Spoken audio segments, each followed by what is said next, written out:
Ladies and gentlemen, boys and girls, hello to everyone. Welcome from the heart of Germany, Frankfurt am Main, to the review about the Samyang 14mm 2.8 RF. So it's a lens for all Canon mirrorless cameras out there, like the Canon EOS R, EOS R6 or R5. Not for the small ones, I'm not speaking about the Canon EOS M100 or anything like that. Price range between 620 and 750 euros, quite a similar price in US dollars. So if you have any further questions, please make sure to leave a comment below. And if you would like to ask a personal question, please just follow me on Telegram. Enjoy! Here is the good piece. Small, lightweight, compact, and with a 2.8 aperture, also fast. By the way, you can stop down to f22. The front element has quite a straight surface for a 14mm. I heard somewhere that this would result in less distortion. We will find out if that is true or not. Currently, you have to spend about 750 euro for this lens.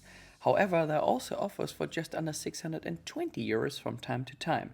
If you would like to support my channel, feel free to buy the lens from the link in the video description below. Also in installments, who is currently short on cash.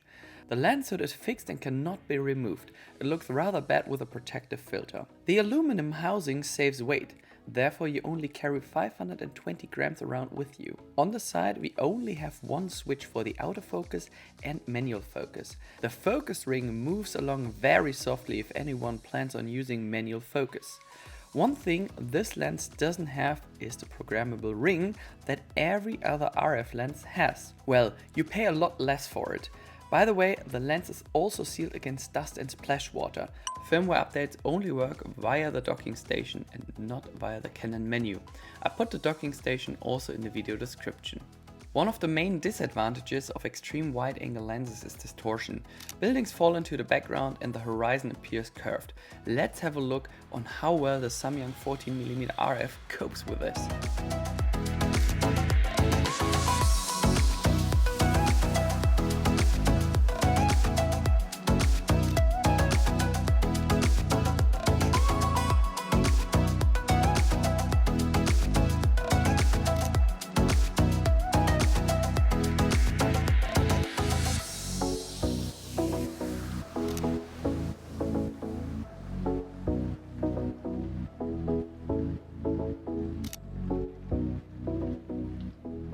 So if anything stands out, it's the vignetting. However, it doesn't look much better with the Canon RF 15 to 35mm.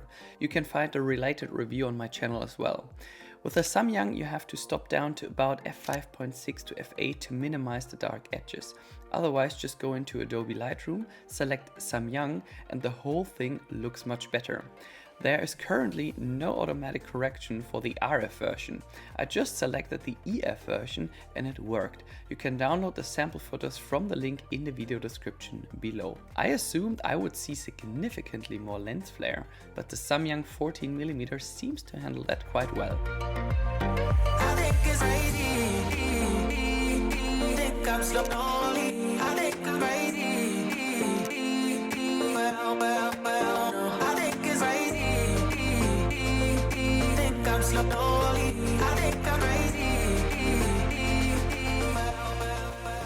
Now it's getting exciting. Is the Samyang 14mm for the RF mount sharp or not? I took all these pictures with the Canon EOS R and the Canon EOS R5. Granted, towards the corners the sharpness goes over into a mix of blur and distortion, but the overall image appears sharp. Anyone shooting landscape, architecture, interior or the night sky will be pleased with the performance. In my eyes, a sharp lens with a low weight at almost an unbeatable price. But see for yourself with the sample files.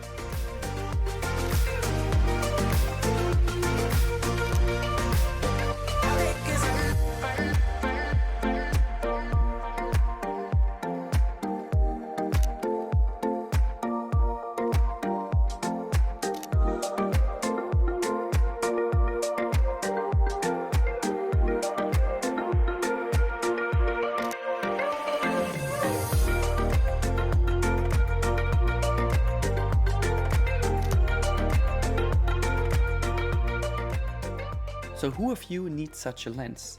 Everyone who likes to shoot landscapes, interiors, architecture, events, the night sky, or themselves. Of course, this lens is also great for vlogging, but more about that in a moment.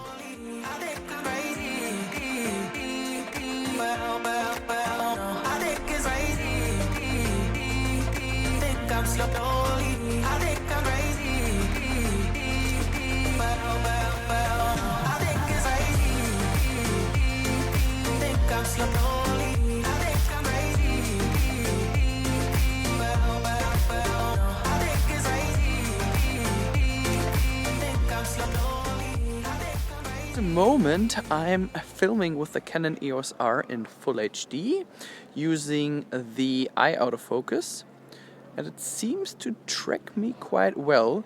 And the problem is, once you're using the Canon EOS R and you would like to film yourself, like a vlog, that it crops in with 1.78. To avoid that, you can film yourself in Full HD. However, with 14mm you still have a pretty decent wide angle, and let's check that out for a second. So same lens, same camera, same settings, and that how it looks like filming yourself with the Canon EOS R in 4K.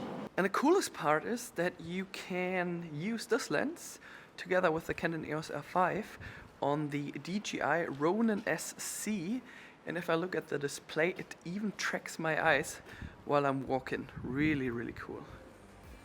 Now that I've already started with the video, let's stick with it. All these shots were taken with the Canon EOS R and the Canon EOS R5. The autofocus run along quickly and precisely. The eye autofocus also did a super job, as I said before.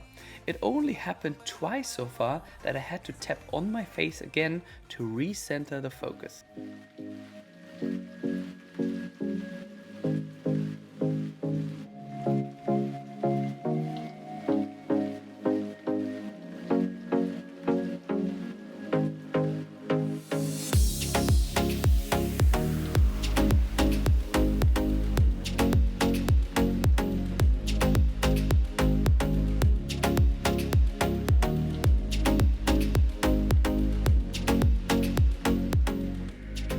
Closest focusing distance is just 20 centimeters. Now you can see what kind of pictures you can take with it. Portraits also look kind of fancy, by the way.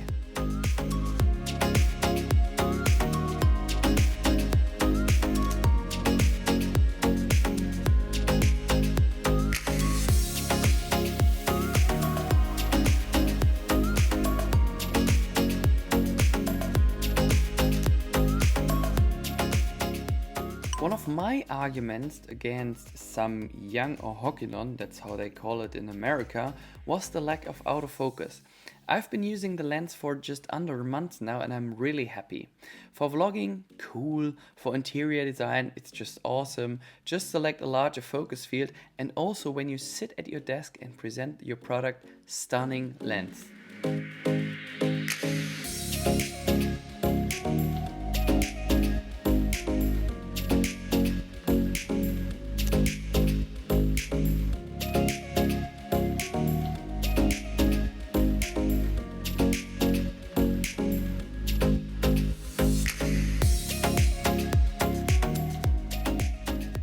There are 7 aperture blades in this lens, enough for soft bokeh, but see for yourself.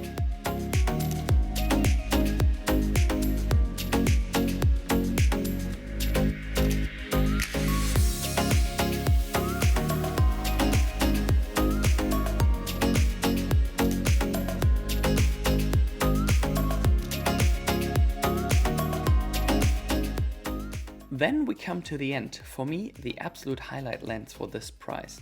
The autofocus is top on my Canon EOS R and the Canon EOS R5. The lens makes a solid impression, has a soft focus ring, but no filter thread. The programmable ring is also missing, but that bothers me personally rather less, since I hardly use it anyway.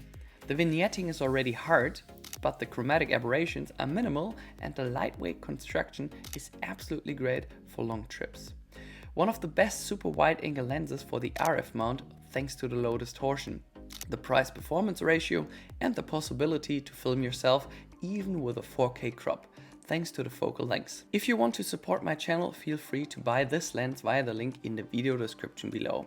Also follow me on Telegram and Instagram. If you have any questions or suggestions, feel free to comment below this video. By the way, this lens is also available for Nikon, Sony and the Canon EF mount. Alles Gute aus Frankfurt und bis bald. Tschüss.